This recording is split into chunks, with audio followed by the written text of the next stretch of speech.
আসসালামু আলাইকুম, কেমন আছেন সবাই? আশা করছি সবাই অনেক ভালো আছেন। আমার চ্যানেল এরিনা হ্যান্ডিক্রাফটে আপনাদের সবাইকে স্বাগতম।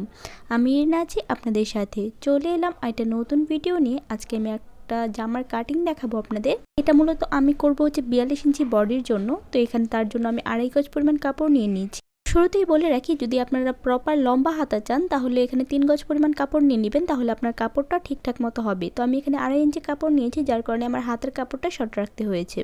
শুরুতে এখানে আমি গলার মাপটা নিয়ে নিচ্ছি। আপনারা চাইলে একবারে কাঁধের মাপ থেকেও শুরু করতে পারেন, তবে গলার মাপটা নিয়ে নিলে প্রথমেই সুবিধা হয়।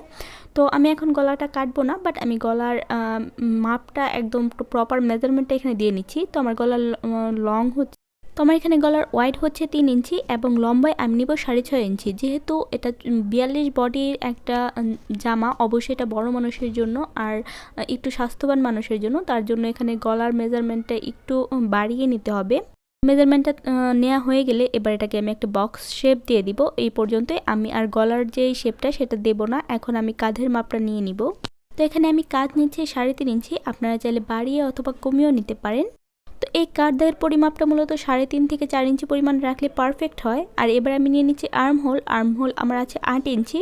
তো আর্মহোলের পর এবার আমি বডির মেজারমেন্টটা করে নিব। আমার বডি হচ্ছে 42 ইঞ্চি, এটাকে 4 ভাগ করলে 10.5 ইঞ্চি। এবার 10.5 ইঞ্চির সাথে আরও 2 ইঞ্চি এক্সট্রা নিব, এটা হচ্ছে সেলাইয়ের জন্য। আপনারা চাইলে এখানে 1 ইঞ্চি পরিমাণও এক্সট্রা নিতে পারেন, বাট আমি একটু বাড়িয়ে নিয়ে এটা প্রেফার করি। বাড়িয়ে নিলে পরবর্তীতে কোনো সমস্যা হলে যাতে একটু কম বেশ করা যায়। তো আমি এখানে মিড পয়েন্ট এবং কোমরের যেই অংশটা সেটা আমি ফাইন্ড আউট করে নিলাম। এবার মিড পয়েন্ট হচ্ছে আমার 40 ইঞ্চি নিয়েছি। আসলে যারা একটু বয়স্ক, তাদের পেটের অংশটা একটু বেশি মোটা থাকে, তার জন্য আসলে এটা আপনারা চাইলে সমানও রাখতে পারেন, বাট একটু কম বেশ রাখলে শেপটা সুন্দর আসে, তার জন্য আমি একটু কম বেশ করে নিলাম। তো এবার হিপের অংশটাতেও আমি সেম কাজ করেছি। বুকের যে অংশটা আছে তার থেকে হিপের অংশটা একটু বড় দিলে দেখতে সুন্দর লাগে, তার জন্য আমি হিপ এখানে 43 ইঞ্চি রেখেছি। আপনারা চাইলে 42 ইঞ্চিও রাখতে পারেন। এবার দাগ অনুযায়ী আমি একটা শেপ কাট দিয়ে দাগগুলো একসাথে করে নিচ্ছি, তাহলে এটা কাটার সময় সুবিধা হবে। এখানে দাগগুলো মেলানো হয়ে গেলে এবার আমি আর্মহোলের শেপটা দিয়ে নিব। তো আমি এখানে তালপাট কাটিং করব। আপনারা যদি তালপাট কাটিং না করেন তাহলে সরাসরি একটা জাস্ট শেপ দিয়ে দিবেন। তো আমি যেহেতু তালপাট কাটিং করব, তার জন্য এখানে আমি একটা মেজারমেন্টে শেপ দিচ্ছি। প্রথমে আমি এখানে 1 ইঞ্চি পরিমাণ দাগ দিয়ে নিয়েছি এবং উপরে 2 ইঞ্চি পরিমাণ দাগ দিচ্ছি, এতে শেপটা সুন্দর হয়। তো এখন আমি সেকেন্ড যে লাইন, অর্থাৎ আমাদের মেন বডির যে লাইন, সেখান থেকে একটা দাগ দিয়ে শেপ দিয়ে নিলাম। তো এই অংশটাতে খেয়াল রাখবেন, নিচে আমি যে 2 ইঞ্চি পরিমাণ দাগ দিয়েছি সেই অংশটার সাথে কিন্তু ম্যাচ করে দিয়েছি। এবার তালপাটের জন্য আমি বাইরে থেকে 1/2 ইঞ্চি বা 1/2 ইঞ্চির থেকে একটু কম পরিমাণ একটা দাগ দিয়ে আবার একটা বক্স করে নিলাম এবং এই বক্স থেকে আরেকটা শেপ দিয়ে নিলাম। অর্থাৎ আপনি যদি তালপাটের অংশ কাটেন তাহলে আপনার মেন যেই আর্মহোলের যে দাগটা, তার দাগের বাইরে আরেকটা দাগ হবে। তো আপনি যদি তালপাটের অংশ কাটেন তাহলে হাতা এবং জামা দুইটাতেই কাটবেন, আর যদি না কাটেন তাহলে একটাতেও কাটার দরকার নেই। এবার পুরো জামার মেজারমেন্টটা নিয়ে নিচ্ছি, লম্বার মেজারমেন্ট। তো আমার লম্বা হচ্ছে 44 ইঞ্চি, আমি এখানে 1 ইঞ্চি বাড়িয়ে 45 ইঞ্চিতে দাগ কেটে নিলাম।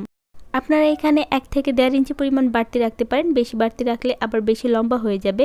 এবার জামার ঘেরের অংশটা আমি এখানে 28 ইঞ্চি রাখলাম, আর আপনারা 2 ইঞ্চি বাড়িয়ে রাখতে পারেন, তাহলে এটার যে ভাঁজের অংশটা সেই ভাঁজের অংশের মধ্যে 2 ইঞ্চি চলে যাবে। আর এখানে ঘেরটা যত বেশি হয় জামাটা দেখতে কিন্তু তত সুন্দর লাগে। আর আমি পছন্দ করি পার্সোনালি জামার ঘের সবসময় একটু বেশিই রাখতে।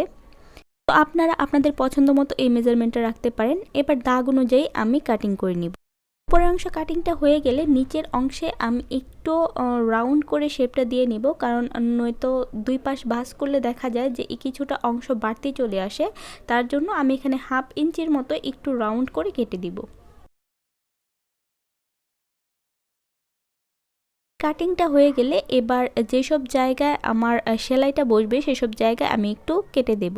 এই কাটাটা হচ্ছে বোঝার সুবিধার্থে, যাতে সেলাই করার সময় আমার আবার দ্বিতীয়বার মেপে না নিতে হয়, আমি যেন একেবারেই সেলাইটা করে নিতে পারি।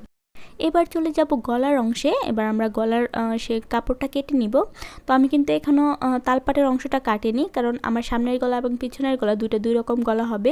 তো আমি এখন ব্যাক পার্টের জন্য গলাটা করে নিচ্ছি। ব্যাক পার্টের জন্য আমি এখানে নিচ্ছি 4 ইঞ্চি, 4 থেকে 4.5 ইঞ্চি। এর থেকে বেশি নেবেন না, এর থেকে বেশি নিলে পিছনের গলাটা বেশি বড় হয়ে যাবে।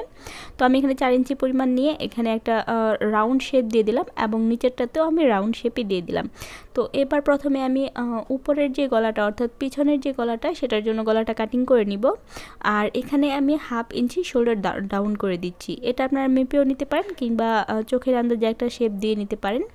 তো এবার আমি প্রথমে ব্যাক পার্টের গলাটা কাটিং করে নিলাম। পিছনের গলা কাটিং করা হয়ে গেলে এবার আমরা দুইটা পার্ট আলাদা করে নেব। দুইটা পার্ট আলাদা করে শুধু ফ্রন্ট যে পার্টটা আমাদের সামনের গলাটা যেহেতু কাটা এখনও বাকি আছে সেটা আমি বিছিয়ে নিব। তো এটা বেছানো হয়ে গেলে আমি এখন প্রথমে গলাটা কাটিং করে নেব, তারপর তালপাঠের যে অংশটা সেটাও কাটিং করে নিব।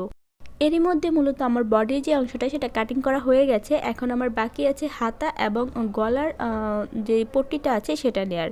তো এখন আমার বাদ বাকি যে কাপড়টুকু আছে সেখান থেকে মূলত আমার হাতের কাপড়টা নিতে হবে। তো এই জন্য আমি বলেছি শুরুতেই যে আপনারা 3 গজ পরিমাণ কাপড় নেবেন, তাহলে 42 বডির জন্য পারফেক্ট জামাটা হয়ে যাবে আপনাদের। তো এখন আমার যে কাপড়টুকু আছে অতটুকু দিয়ে আমি একটা হাতা কাটিং করে নিব। তারপর কাপড় বাছলে আমি চেষ্টা করবো এটাকে একটু বাড়িয়ে নেয়ার। তো শুরুতেই এখানে আমি 8 ইঞ্চিতে একটা দাগ দিয়ে নিচ্ছি, যেহেতু আমাদের আর্মহোল 8 ইঞ্চি তার জন্য। আর নিচে 2.5 ইঞ্চি পরিমাণ এটাকে ডাউন করে দেওয়ার জন্য সেখানে একটা দাগ নিয়ে নিলাম।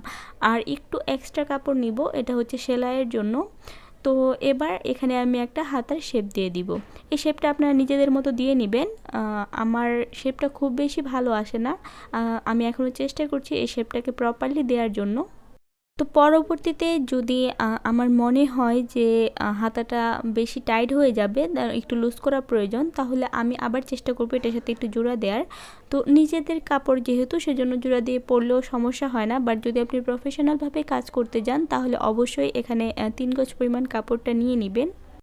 তো এই তো এবার আমি দাগ অনুযায়ী কাটিং করে নিলাম। এবার এখান থেকে আমরা তালপাটের অংশটা কাটিং করে নেব। তালপাটের অংশ কাটিং করার জন্য প্রথমে আমি দুইটি হাতারই ফ্রন্ট সাইড একসাথে করে নিয়েছি। এটা অবশ্যই খেয়াল রাখবেন, অবশ্যই 2 হাতার ফ্রন্ট পার্টে যেই অংশটা থাকবে সেই দুটো অংশ একসাথে করে এখানে তালপাটের অংশটা কাটিং করবেন। তো এখানে মূলত 1/2 ইঞ্চি পরিমাণ কাটলেই এনাফ তালপাটের জন্য। তো এই অংশটুকু আমি কাটিং করে নিলাম। এরপর আমার যে বেঁচে যাওয়া অংশটুকু আছে সে অংশ থেকে আমি ব্যাক পার্টের যে গলাটা আছে সেটার জন্য পট্টির কাপড়টা কেটে নিলাম।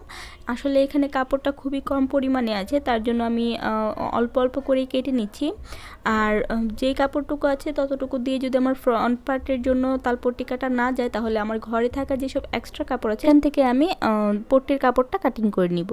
দেখতেই পাচ্ছেন আমার বেঁচে যাওয়া যে কাপড়টুকু ছিল সেটুকু জোড়াতালি দিয়ে আমি মূলত এখানে হাতের কাপড়টা একটু বাড়িয়ে নিয়েছি। এটা মোটামুটি 3/4 হাতা হিসেবে চলবে। এর মধ্যে মূলত আমার কাটিং টিউটোরিয়ালটি শেষ হয়ে গিয়েছে। আপনারা যদি 42-এর পরিবর্তে আরও কম বা বাড়িয়ে মেজারমেন্ট করতে চান তাহলে আমি যে মেজারমেন্টটা দিয়েছি তার থেকে 2 ইঞ্চি বাড়িয়ে অথবা কমিয়ে নেবেন, তাহলেই দেখবেন পারফেক্ট একটা মেজারমেন্ট পেয়ে গেছেন।